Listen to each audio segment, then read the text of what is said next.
Müşfiq bəy, bu gün manipulyasiya mövzusuna toxunmaq istəyirəm. Manipulyasiya nədir və insanların belə deyim də beynini idarə etmək bu qədər mi asandır? Manipulyasiya başqasının hazırlıqsızlığından, şuur səviyyəsinin aşağı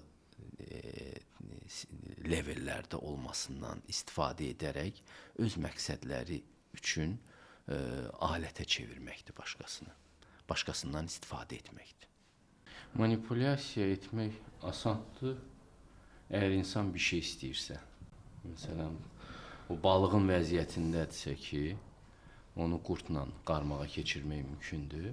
O zaman manipulyasiya yaranır. Məsələn, ruhaniyyat həmişə deyir ki, siz heç nə istəməyin, heç nəyə bağlanmayın.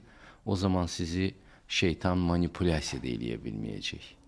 Və siz yalnız Allaha doğru gedəcəksiniz. Əslində, şərq ruhaniyyatı həmişə o azadlıqdan danışır. Nə zaman biz manipulyasiya olunuruq?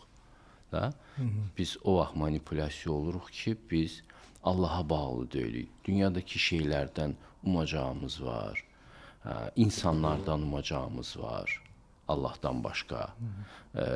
Və nə qədər ki bu umacaq var, təbii ki, o qədər də manipulyasiya mövcuddur.